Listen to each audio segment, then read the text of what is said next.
our final presenter this morning is Rachel Bocock, and she's currently the Director of Policy and Advocacy at the Alberta Urban Municipalities Association, the AUMA. She's really here to represent the role of municipalities in settlement and integration, and so in its role in creating inclusive communities. So thanks, Rachel. So just to start, I want to briefly kind of give you a setting for the perspectives that I'm sharing. Because when I say that I'm from the Alberta Urban Municipalities Association, you might get a certain idea of what urban means, but people are often surprised to hear that we actually represent 271 municipalities in Alberta, including everyone from the city of Edmonton and Calgary right down to towns, villages, and even summer villages. I think our smallest member has a permanent population of 6 people. So just for that into perspective. The other thing to really keep in mind is that 80% of those 271 municipalities have a population of 5,000 people or less. And that's important because what that means is that they have very few staff, that their counselors are working full-time jobs in addition to being counselors. So I just ask that you keep that in mind when you're going to engage these municipalities, that these are people that have a lot of their plate. Like the joke is, somebody's a CAO, the dog catcher, the water treatment plant operator, and as scary as that sounds, it's true. So just keep that in mind. There's some jokes about sucking up to bosses. I'm about to actually contradict Amarjeet, who's our board member, but it's actually urban municipalities are home to 86% of Alberta's population. But don't tell him that I contradicted him. And as I said, the one thing I will say with the range of our members is there's a difference in scale in terms of immigrants coming to these communities, and there's a difference in scale in terms of capacity. But one thing I'll note from municipalities large and small, that they really see immigration and integration as key to their ongoing sustainability.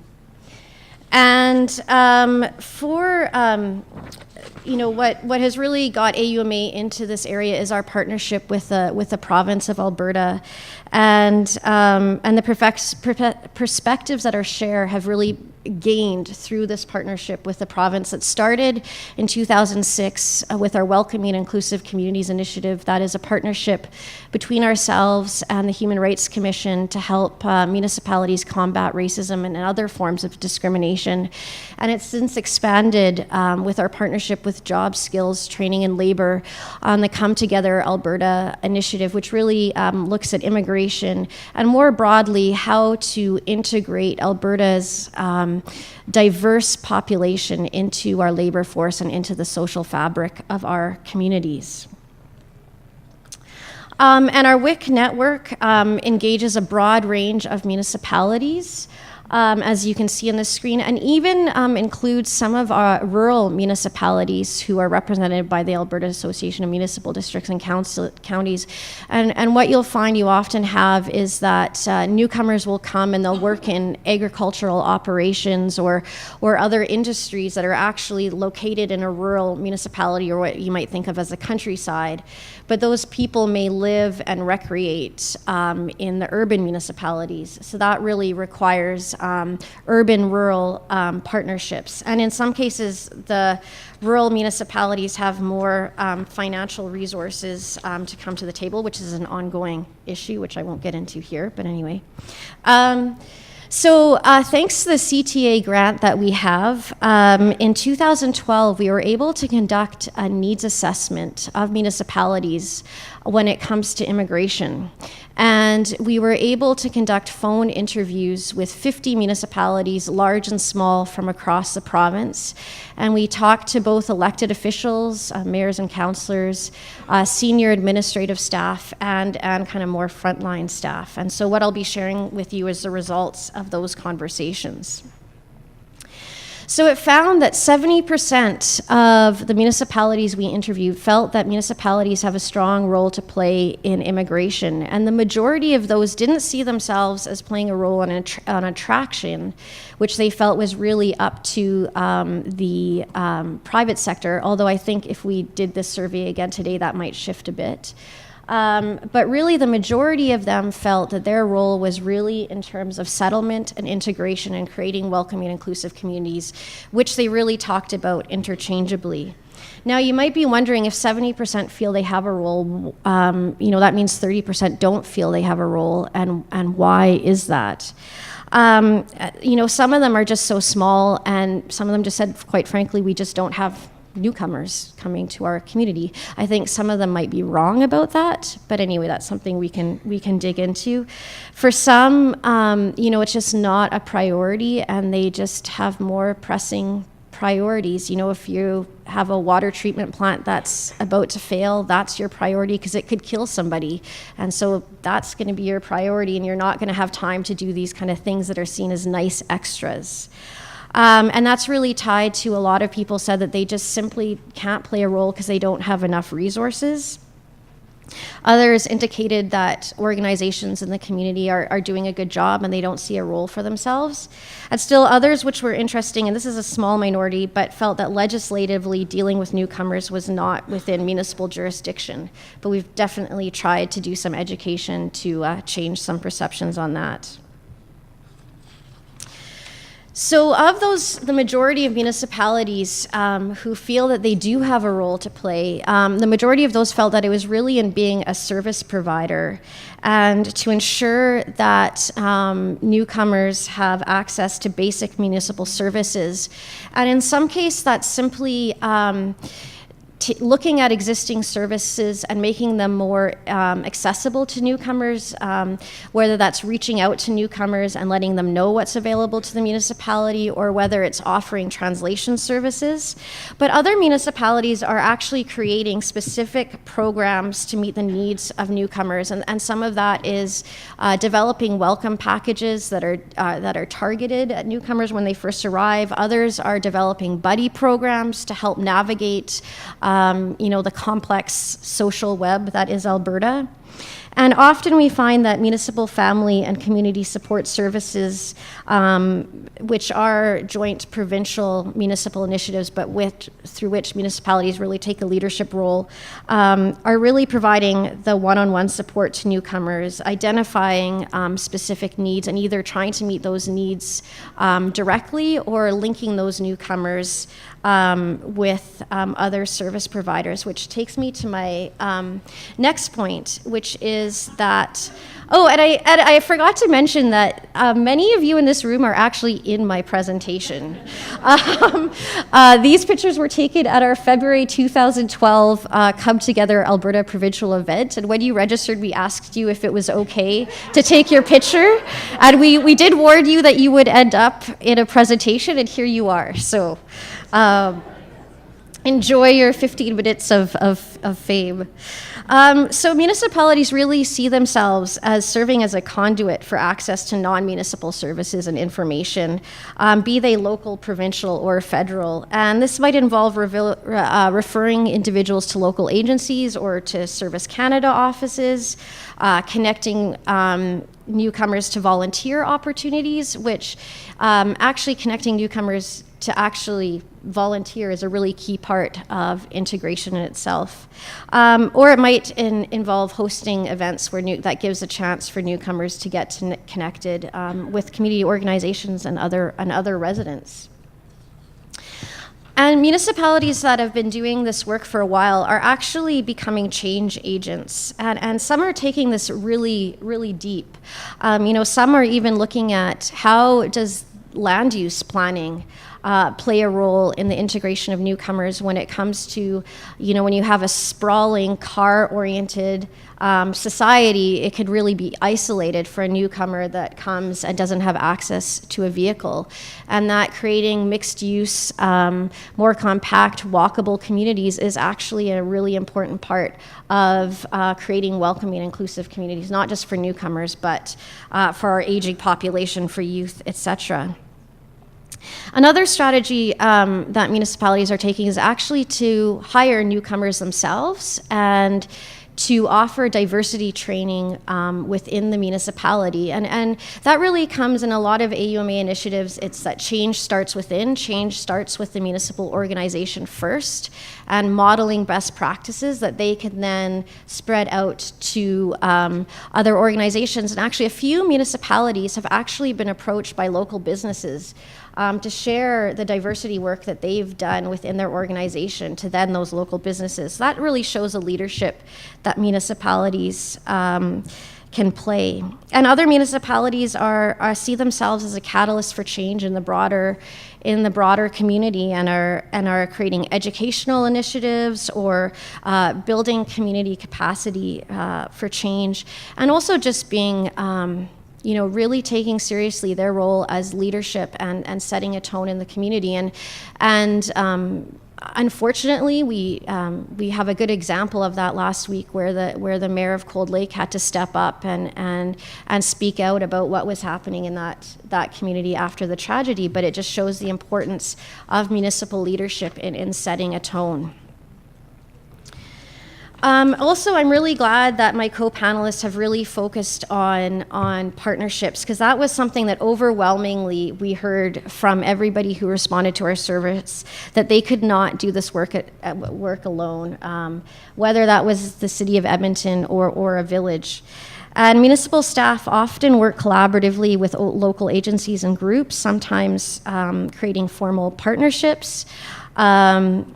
And a few, actually, municipalities talked about engaging partnerships even when it comes to things like research and data collection or strategy development, either with local educational institutions or an immigrant serving organization in a nearby major center. And this will come up again, but they really saw this research part as being key to moving forward on an informed basis. And municipalities work particularly closely with adult learning councils, who are the main provider of language services for newcomers in smaller Alberta communities, as well as with parent link centers, with community information volunteer centers, and of course with FCSS. And interestingly, a few municipalities pointed out that they're very deliberate in thinking about their role in these partnerships, whether it's something where the municipality itself plays a leadership role and establishes a welcoming and inclusive communities initiative or committee that it itself leads, or whether the municipality really plays a supporting role and just joins in. In fact, some municipalities mentioned that they might have a council member sit on the board of an immigrant serving agency and provide support and collaboration that way. And another reoccurring theme within all this was that maintaining open lines of communication was really key with partners, and whether that be to avoid duplication in providing services, and even key for municipalities that they're often not working at the front lines, so they really rely on their relationship with immigrant serving agencies or other community groups to find out what's happening on the ground and to get a sense of trends. And now I'll go to challenges. And I apologize to the gentleman who I've used for the challenges slide, but I think you were actually talking about challenges when this picture was taken. So I always use it when I'm talking about challenges. So one of the most common challenges actually identified by municipalities is their uncertainty with what to do. And this is especially small communities who haven't been engaged in this work before, where they might have had a very homogenous community and all of a sudden there's an influx of newcomers. And there can be a real fear, even what language to use. Like, if I get into this field, am I going to accidentally offend somebody by using the wrong language? So there's a lot of fear there. Or, if municipal staff may not feel like they have the right direction either from their council, or they feel they want more direction from the feds or the province, actually. And some of them actually said what's interesting is their lack of experience just makes it hard to envision what success would look like. So I think that's interesting when Froze was talking about that continuum of support. Even just taking a presentation to council and presenting that would be good. And that's really tied to a lack of information with what I talked about. And I think Jennifer even talked about that being an issue for the city of Edmonton. And you look at the city of Edmonton, the resources they have, imagine a town or a village. They just don't have the resources to collect information. which is where those partnerships I was talking about are so key. Another major challenge was just creating those connections with newcomers. A lot of municipalities said that unless a newcomer comes and, to the office to pay taxes or license their dog, or they might not have a way to reach out and connect, and some of them talked about challenges with getting newcomers to come to events. So I think that's another role that people in this room could play, is really creating those connections between newcomers and municipalities. There's also a very interesting chicken and egg phenomenon that happens particularly in small communities, where when it comes to the lack of locally available services for integration. On the one hand, the lack of services for newcomers, or the lack of newcomers in many small communities, makes it hard to justify an investment either by the province or the feds or even the municipality themselves into settlement services. But on the other hand, the lack of settlement services makes it difficult to attract newcomers. So many municipalities are stuck in that quandary. And this isn't a criticism, certainly to my fellow panelists, but given that immigration regulations and services are primarily determined by federal and provincial levels of government, it kind of comes as no surprise that respondents talked sometimes about the challenges associated with relationships between municipalities and those other levels of government in terms of getting the lines of communication open. And quite a number of municipalities talked about the challenge of finding information about immigration legislation or regulations or even the services provided. So I'm glad that Alice brought that up as being really key, that a lot of even municipalities themselves don't know what services are available. And smaller communities in particular talked about the challenges in keeping up with what they see as a never-ending changes to regulations. And of course, you can't talk about anything to do with municipalities and challenges without bringing up resource issues. In some cases, it's lack of money for programs and services and staff. And also, there's just a limited amount of staff and staff time, and a number of staff respondents noted that they'd love to do more when it comes to settlement of integration, but they just don't have the time. So, as I said, we have a partnership with the province, and really that's meant to help municipalities overcome these challenges. And thanks to the support of the province, we've been able to host provincial events, regional workshops, provide one-on-one supports to municipalities who want to take action in this area. And we've also developed a number of resources that are housed at our website at wic.auma.ca. And I will note that our website, we're about to launch a new one, and the old one is a bit of a clunker, so bear with us there if you check it out.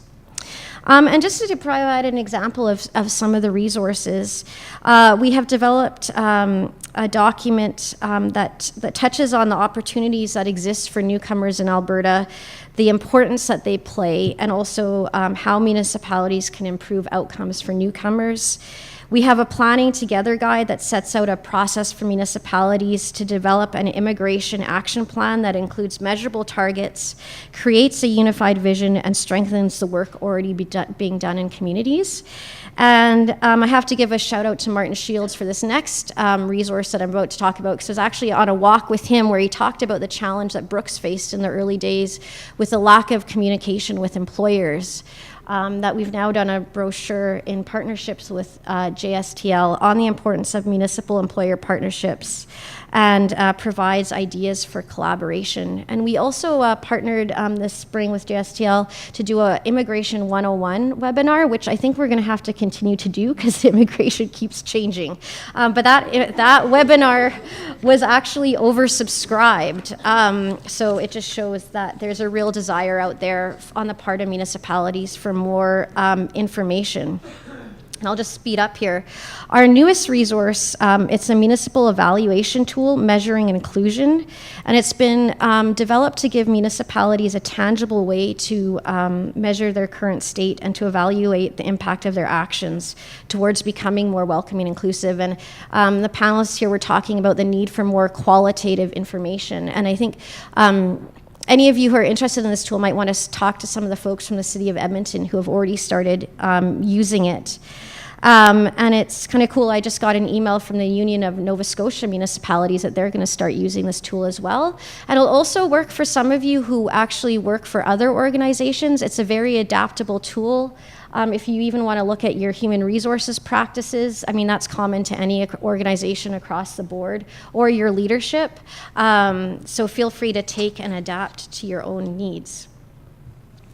And thanks to this partnership, we conducted, actually, not only have we provided resources to help municipalities evaluate their own initiative, we turned the light on ourselves and evaluated our actual WIC initiative to determine the outcomes. And thanks to our ongoing partnership with the province, we found that municipalities that engaged with us are more able to identify issues related to diversity and inclusion and actually feel comfortable talking about it, which is actually a huge step. They're increasingly cultivating buy-in, which is really important to getting the resources they need and is very linked to capacity. And even some municipalities that have been in this field for a while, I'm thinking some of the municipalities in the room, like we have councillors from the city of Red Deer and Brooks and Edmonton, are actually being catalysts for change for their broader community, which is great to see. And I'll just wrap up with talking about, we've really reached a tipping point where when we started this initiative in 2006, I had to talk about and convince municipalities that this was important and you need to be involved in this. Whereas now municipalities are bringing up these issues themselves and actually brought a resolution to the floor of our convention on concerns with the TFW program. And not just the impact that this program is having on businesses, but really the impact that this program is having on the temporary foreign workers themselves. And also that